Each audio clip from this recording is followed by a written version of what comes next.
The next talk, I have the pleasure of introducing a woman who needs very little introduction, but I will do it. Yvonne Howe is the Secretary of the Executive Office of Economic Development. She has had more than 25 years of executive business experience as a senior executive, including as co-founder, advisor, and managing director at investment firm Cove Hill Partners, and as an operating partner at Pillar Ventures. Previously, she was a chief operating officer and chief financial officer of PillPack, an online pharmacy that was acquired by Amazon in 2018. She's also a former operating partner at Bain Capital.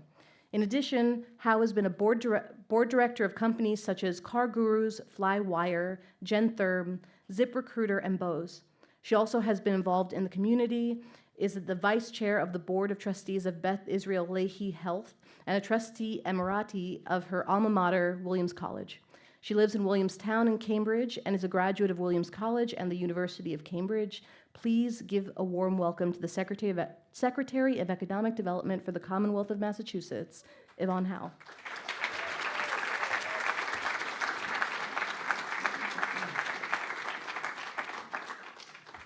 Wow, thank you so much. First of all, in my whole life, I think I've maybe only met like one or two other Yvonnes, and today I get to follow an Yvonne, and her talk was so awesome. I hope she's back there and she can hear me, but I love that. Todos tenemos una solución, always. So, and in Chinese we say, 永远有一个方法. You can always find a way. So, thank you so much for having me. I'm so grateful for Oneida and Amplify Latinx.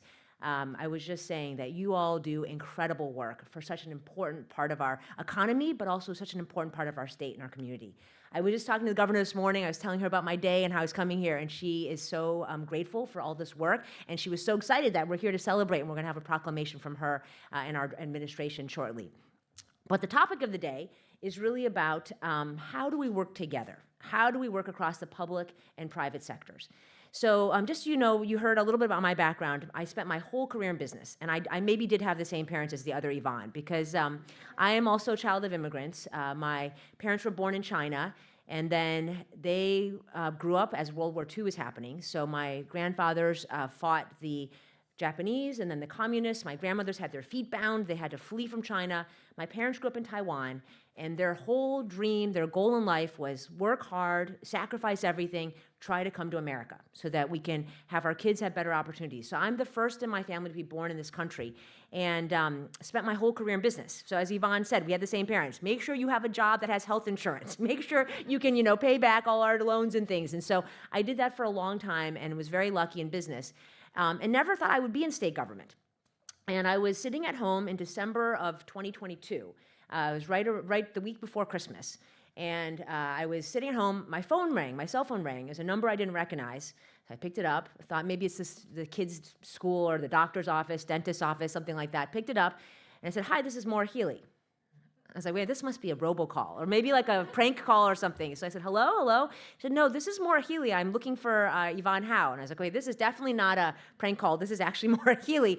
And she said, I just got elected. I said, I know, I voted for you. and she said, and I'm putting together my team, and I want someone with business background. Would you be willing to talk to us?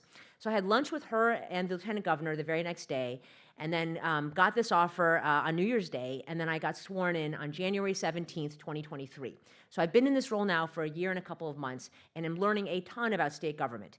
It is a tremendous honor and privilege to be in this role, and every day I have a lot to learn, and we have incredible legislative partners like our amazing Rep. Gonzalez here, who we're so lucky to have in our state, fighting every day, doing all the right things for our state. So I've been in this role. I started, and one of the first things I learned is that in Massachusetts, we have a requirement by our legislators that once every 4 years, we do a state economic development plan, kind of like a strategy or a business plan for the state. So that was last year, and we had a due date, had to get it in before the end of the year. So I said to the governor, well, we have this requirement. We can kind of just, check the boxes, kind of just do, kind of get it done, or we can really do it.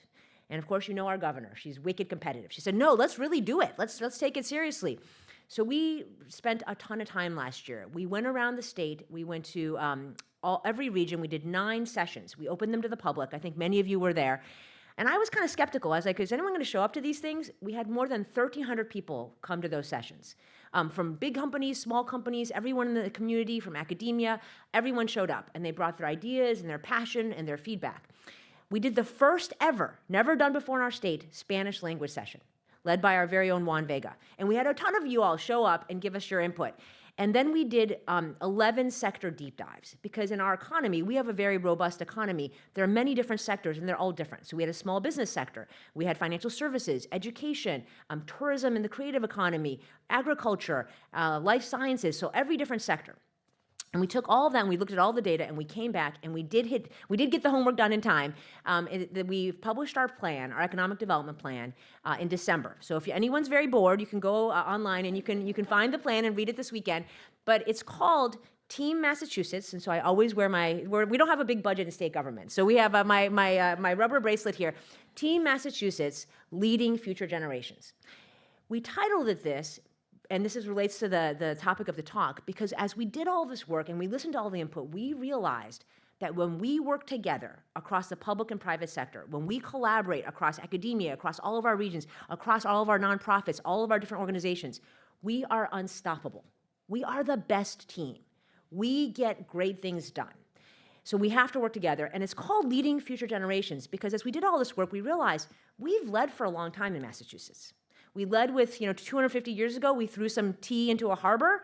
We sparked a revolution, which became the founding of this very country. And we've led ever since then. We've led with the first state constitution, the first public school, the first public library, the first state to have universal health care, the first state to have marriage equality, the first state to have COVID vaccines and COVID rollouts.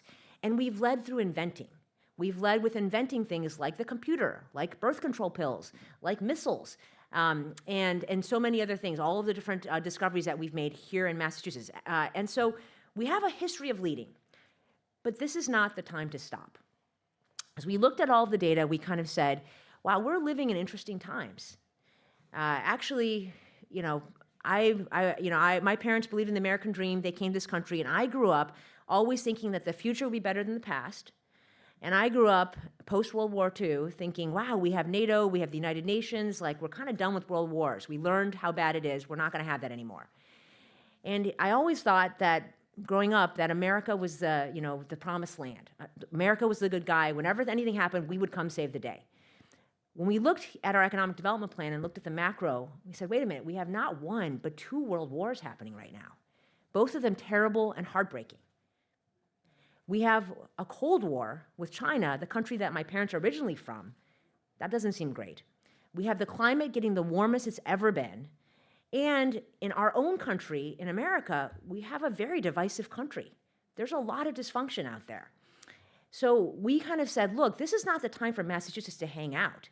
The stakes are very high. This is a time for us to lead again, just like we did 250 years ago. And when we in Massachusetts lead, we lead in a very specific way, a very special way. We lead by being a pro-innovation, high-growth, awesome economy that helps every kind of organization, every kind of business, every kind of person across all of our regions thrive and succeed. And we lead with our values. We lead by creating the best place for people to live, to love who they want to love, to have great communities who care about each other, who welcome diversity. How can we lead in the better way right now in this world that we're in? So that's really the goal of the plan. And we broke the plan into 3 big priorities. The first priority is around fundamentals. And the fundamentals, we can talk about all kinds of fancy economic growth, but we need to have the fundamentals right. And we heard loud and clear, we've been very successful as a state. We're a $750 billion GDP. We are bigger than the country of Ireland.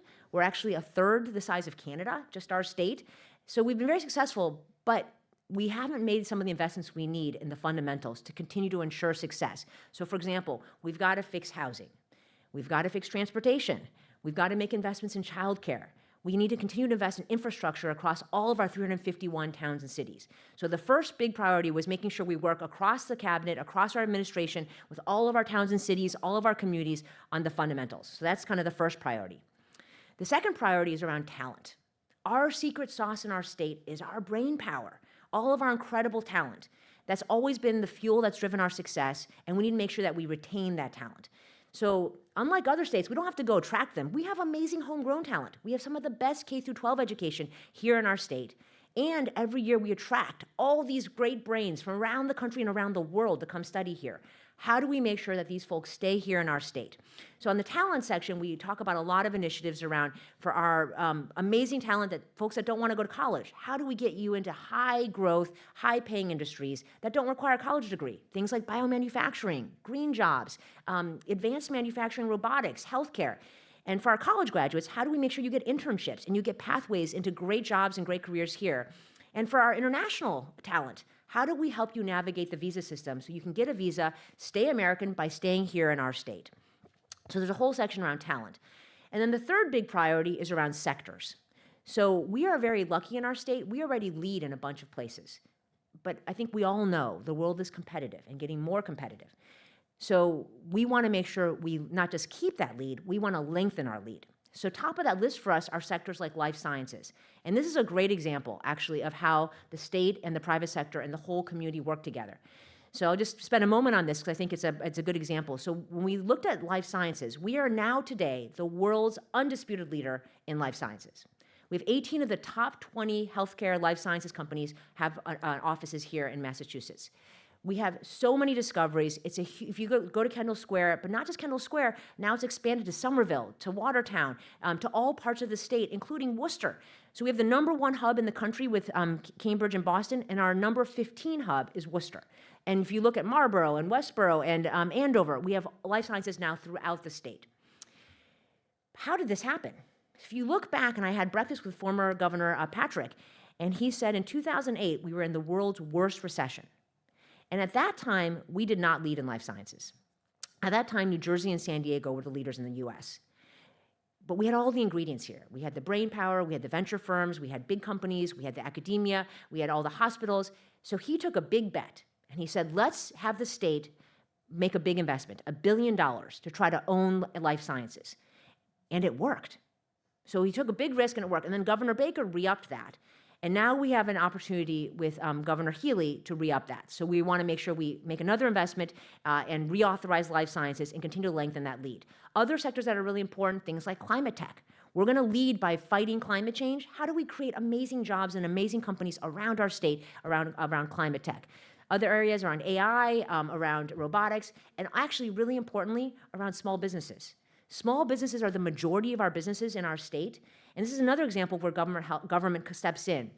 So we have so many amazingly passionate entrepreneurs, and I spent some time with Amplify Latinx in Springfield. One of my favorite days on this job so far, going around and talking to all these incredible small business owners.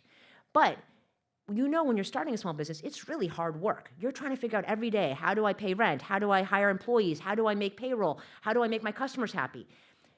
This is where government support can be very helpful. And so we're creating a business front door, one single place that any small business person, anybody can go to say, here's my small business, here's where I'm based, and I need help. I need help finding space. I need help figuring out my taxes. I need help getting some grants or some loans. And then we do the work, making your life easier. We do the work to find the right program that matches your needs. So that's the plan we put together around fundamentals, around talent, and around sectors. But it's just a piece of paper. You can read it online. We're very proud of it. It's a piece of paper. We won't feel happy until it comes to life. So on March 1st, we took that plan and we filed an economic development bill. It's a $3.5 billion bill called the Mass Leads Act. Amazingly, Oneida came to testify with the legislature, was it last week or the week before? But it's a $3.5 billion bill that we are now working with the legislature to get passed. Now, some people might say, do we really need this? Can we really afford it? And I will tell you 100% we need this. These are not expenses that we're going to spend and we're going to flush them down the drain. These are investments in all of you and all of our incredible business owners and all of our communities. These are investments that when we make them, the public sector investing in the private sector, we will generate jobs. We will help people start their business here, expand here, scale here, and be wildly successful here in our state. And we know it pays off. We've seen it with life sciences. We've seen it with all the grants and programs. These create jobs and then creates income and creates great prosperity for everybody here in our state. So we absolutely need it now. We absolutely can afford it. So we're very excited to get that passed and to lead. And I will just say again, we're so grateful to have all of you here on Team Massachusetts. I don't take it for granted. We are living in interesting times. And many times I talk to people and they say, well, gosh, like, how about moving to this state or that state? They have lower taxes or the weather's better or, this is easier. Those are true. And I'm a business person, so I understand that. we have work to do here. But I will just tell you that there's no place I'd rather be. Some of those same states that have those low taxes and other things, they're not states that we want to live in. They're states that don't believe in immigration, don't believe in climate change, don't believe in diversity, and don't believe in safety, don't believe in science. That's not the model to lead. We want to lead in Massachusetts by doing things the right way, by being a super strong economy, and by being an awesome, amazing place for everyone to live and to thrive. So that's really our Massachusetts dream. We're so grateful for all of you. Thank you, Amplify Latinx, and let's go Team Massachusetts. Thank you all.